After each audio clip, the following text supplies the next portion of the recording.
US-based business continues to remain under the weather. What sort of recovery can one expect in the second half led by new products?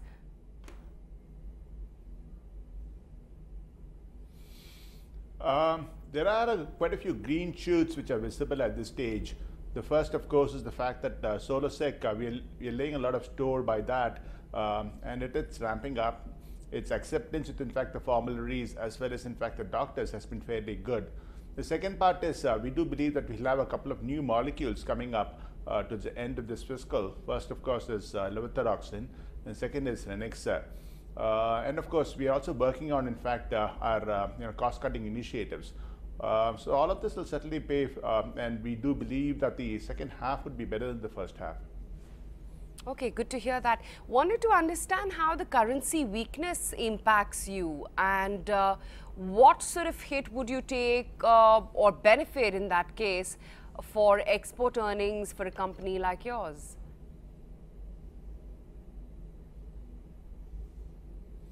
In a general sense, when the rupee depreciates, it's always good for exporters. And from that perspective, the very fact that the rupee has depreciated considerably is certainly useful to us. These are pretty good tailwinds to have.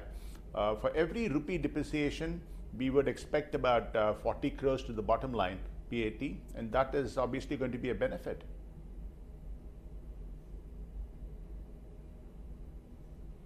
Ramesh, brass tax numbers here. How much of your current revenue is actually in dollar and how much of your total revenue is in cross currency?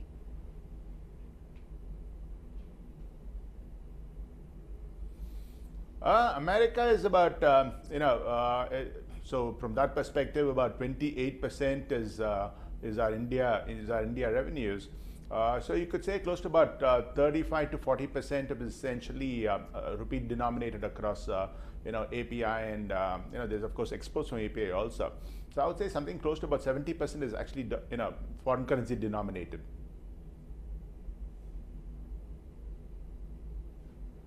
Okay, and as a company, what hedging policy do you follow? But the other fact is, do you follow a policy of hedging, or do you just you don't hedge rupee at all?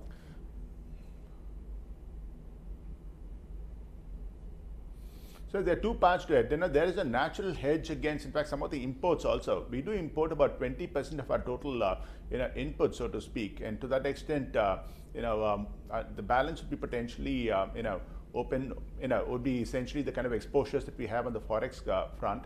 The other part is we do have a hedging policy, but it is kind of opportunistic. We take a perspective of about 18 months rolling forward. And to the extent about between 25 to 30% of our total exposures are indeed hedged.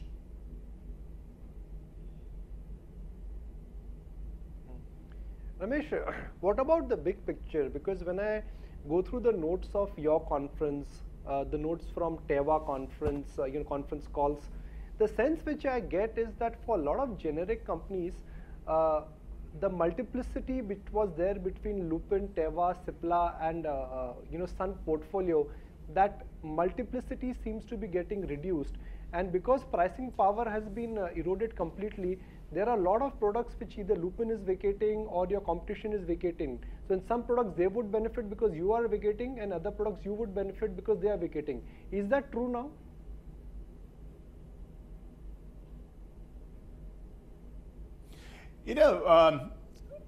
You're right in that the price erosion, if that is indeed the overall impact of all of this, that's certainly being contained. If you recall, about a few quarters ago, the price erosion was close to about 14%. This was in the back of a couple of things. One is, of course, the kind of consolidation which happened in America amongst, in fact, the channel partners, and that has actually come to a bit of to an end at this stage. The second part is that the GDUFA kind of expedited a lot of approvals also amongst all the generic companies. That kind of intensified the competition out there, and this led to the scenario where the manufacturers also felt that they need to shed, in fact, certain parts of their portfolio, and this happened across, in fact, the entire gamut of companies operating there. So a lot of companies decided to focus on certain molecules which they thought that they had a big advantage, and to that extent, all of us did revisit some parts of our portfolio, and the fact that some people some are not going to focus on certain other molecules, that would mean that the intensity of competition would go down. The other part which is not being mentioned by you is the fact that the cost of doing business in America has certainly gone up over time.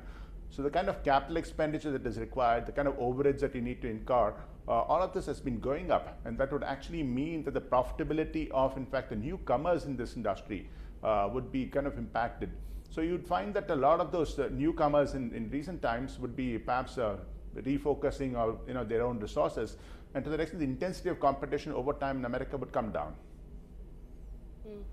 Ramesh, wanted to understand about particular products as well. For the US markets, do you expect Ranexa exclusivity and a pickup in levothyroxine will be crucial in driving the US sales in the second half?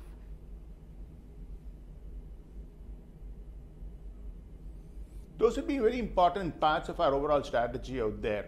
So none of these are going to be in the same league as a Glumetza or a Fortimet, but they are pretty important products.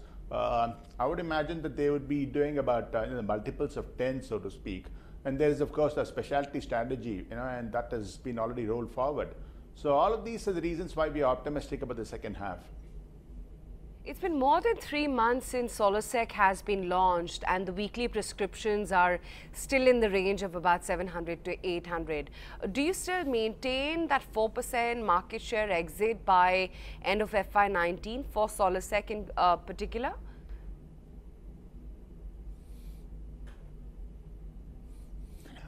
That we do, so very optimistic about it because the acceptance of, in fact, at the formulary level and of course, amongst the, the prescribers has certainly been, pretty, gives us a lot of reasons for optimism. It's still early days, and we believe that this will certainly ramp up over time. There's a lot of advantages by usage of Solosec because it's, it's once and you are done away with, in fact, the issues around, in fact, bacterial vaginosis. To the extent, it's certainly an improvement on an existing, prescription. So to that extent, there is a lot of acceptance, and there's no reason why it should not ramp up to about $200 odd million over the next 3 years.